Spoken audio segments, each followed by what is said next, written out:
Hello everybody and welcome back to World of Warships Legends. My name is Spartan Elite 43 and tonight we're going to do something a little bit different. As you can see, we are not on my normal account, we're actually on Opium's account. I will leave a link to her channel down in the description below. But recently I did a video for her where I logged into her account and I played a game to showcase how to play the Izmail, or at least the way that I play the Izmail. And this is a unique opportunity for me to showcase to you guys playing a ship that is not upgraded and has a low-level commander. We only have the base level commander, Lev Galler, at a level 11. And the inspirations that we have aren't the best inspirations that we can get. So that's why I wanted to showcase these matches. I've got this one and I've got another one in the Lyon that I'm going to showcase for you guys that is very similar. Where we go out, we don't have the best of the best, and we get to showcase how a ship can be played despite having not the best of everything. And for those of us who've been around the game for a very long time, I was taken back a little bit just how much different it is to play the game with stock ships and low-level commanders. For those of you who don't know what I'm talking about, the higher level commanders that you get, the more you rank your commanders up over time, the easier the game gets. And that's not me like being facetious, that's just in general, that's how that works. You get better perks, you get better bonuses. The game rewards grinding. It wants you to play as much as possible. So, to play a ship, after, we've been doing this for 4 years now, to play a ship with low-level commanders for the first time in basically 4 years is actually eye-opening. And it gives me a whole new perspective on newer players and what they have to deal with and what I maybe forgot. Now that being said, we still have all of the beauty of the fact that we have the experience of playing as an experienced player. We're not an inexperienced player playing with low-level ships and low-level commanders. We know what we're doing, so we can position ourselves in a pretty good spot to make sure that we are in the position to win. The first thing you're going to notice here is that we are on Tears of the Desert. We're on the shortened version of the game, and it is a domination match. Now, the first shot on the Nuremberg wasn't the perfect shot, but it was one of those shots where a lot of times I just take quick shots, so I try to make sure that my shots are going to hit the target. I want to get as many shells on target as possible. I say it all the time. You miss all the shots you don't take. And while, yes, there are times where I could potentially aim a little bit longer and take the better shot and try to go for the dev strikes, there are times where it's just better to snapshot somebody. Get those shots off quickly, because you don't know how long they're going to be spotted. And this game in particular has a tendency to have people that just pop up and disappear so quick, it's actually insane. Now here, the Trento, you can see I aim just above the waterline here. If I aim just a little bit further forward, I think I'd maybe depth strike this man. But we still hit 8 shells on target. 8 out of 12, getting 2 citadels, and basically depth struck the man, but left him alive. He tries to smoke up here, but honestly, at this point, it was too late because our teammate that's behind us in the friendly Trento managed to finish him off. So now we have a little bit of a smoke screen to use as we approach. Now, why did I push this side? Well, look at the map, guys.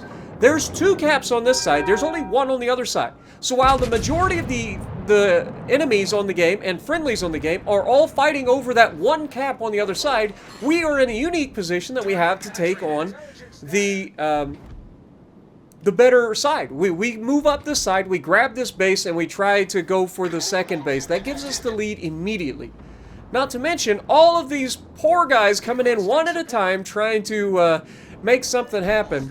These guys are all going to be in a situation where they're not going to be able to get much. Now here, you're going to see a rushed shot here, as I'm trying to get the shot before he gets behind the island. We didn't lead him enough, and we're going to hit too far back.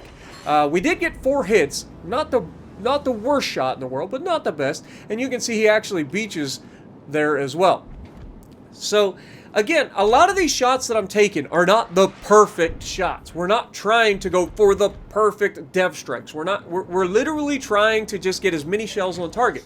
So rather than shooting at the water and seeing shells fall short, we're shooting a little higher. Now here you can see I'm thinking about it, but I don't think I can lob that island. Meanwhile, I've got a couple of destroyers in the neighborhood that we have a chance to potentially affect. Meanwhile, the Fubuki, for instance, no camo, he's up here, he's trying to stop, so we lead him a little bit, we get shots, and that is about as good a shot as you could ever ask for, landing most of the shells on target. Once again, 6 over penetrations, finishing him off. Unfortunately, he was able to kill our destroyer. But look at our location. Now look at the friendly cruiser next to me. There's nothing here. There's just one destroyer and one cruiser left. And this guy behind me has played very passively up to this point. But again, hasn't needed to push up too crazily because I've been absolutely murdering anything that I see. And now we're in the cap. We're going to be able to flip this cap, and that's going to give our team a 3-0 advantage in terms of capture points, right? Benson here is trying to turn out, so we're going to try to rush the shot again, getting the shot over the island, and we are actually going to get horrendous dispersion, but we do get 1 shell on target. So again, you miss all the shots you don't take. I had no idea exactly what his plan was, but I had a pretty good idea that he would probably turn a little bit more to come back towards this side. He's zigzagging, you know, trying to avoid the carrier. So we're just trying to predict what the enemy is going to do. And that's something that a lot of newer players just aren't very good at. They haven't seen all of the patterns in the way that people maneuver. And if you pay attention long enough, if you see somebody in the game, you pay attention, especially cruiser players. Cruiser players are bad at this. Cruiser players they know that they're possibly going to get dev struck at any moment, right? It's just the way that the game is. They know that they have, you know, the best possible chance. Here you can see a little bit of a blind fire, but it's a pretty safe blind fire. We know where he is. We just need to get a couple of shells on target. We do manage to hit him with 2, and that finishes him off. But cruiser players in general, when they're in the open water, you'll see them, they'll get stuck into a habit of or a pattern of doing the same thing, where they'll slow down and then they'll speed up, or they'll turn out every time, or they'll turn in every time, rather than mixing it up what they're doing. And what this means is they're predictable, and when you become predictable in this game, especially in a cruiser and you got battleships shooting at you, or if you're just sitting stationary in your carrier, despite the fact that you know that there's a battleship out here, that should have been a dev strike. Can we just agree that that should have been a dev strike? Like, for reals? But it's alright. He ends up going down to our cruiser. Again, our cruiser behind me is just absolutely loving life. He hasn't had to do crap other than just feed off of the people that I leave alive. But we've done everything right in this game. We haven't had the be-all, end-all game, but we've had a very solid outing in the Izmail, showcasing that you've got to recognize when you have the advantage. You've got to play objectives. Recognizing that we have 2 caps on this side of the map, why would I run all the way across the... Oh, hello, Benson. Now here, I'm not going to lie, I thought this guy was going to slow down and reverse. He actually doesn't. He actually goes slightly forward. We do get 3 hits and leave him alive, of course, taking us up to 120,000. And I think if I would have just fired all of them at the same spot, if I'd have just fired all of them there, I think I kill him there.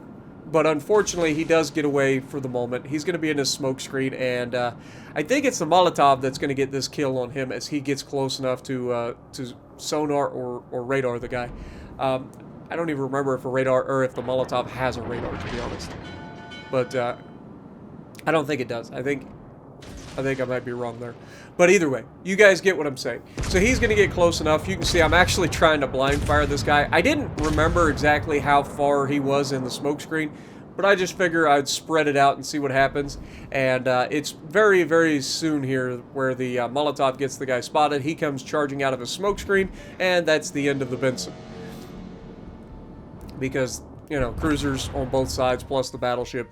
So, anyway, this was a different kind of video. I know it's a quick one, but it was a video where I can showcase a little bit of something different. We end up with a high caliber Confederate, and I believe we ended up top of the leaderboard. Yeah, almost 3,000 base XP at tier 5 with a stock battleship with low-level commanders. So this just proves to you that while, yes, having higher level commanders does make a huge difference, experience and knowing where to position and how to play the game is actually the determining factor in how well you do. So for those of you who are just starting out and who don't have the best commanders in the world, don't be dismayed. Take your time moving up through the ranks so that you can learn the basics of how to play. There are plenty of content creators out there, myself and others like Where Are You Aaron, T-Bull, Zarkoon, Chili Games. The list goes on and on and on. There's so many of us out here that make guide videos for you guys. I've got an entire playlist dedicated to beginner guides or just advanced guides, little things that can help everybody, no matter what level you're at in the game, learn the basics of how to play the game and how you can be a better player and a better teammate. So let me know what you guys think down in the comments below. Do you like this style of video? Do you want to see more of this sort of content? Don't forget to go over and check out Opie. I'll leave a link down to her channel in the description for letting me use her account so that we can get videos like this for you guys to check out something a little bit different. And if you like what I'm doing, punch the like button, leave a comment below, subscribe to the channel if you haven't already, and as always, I will see you in the next video.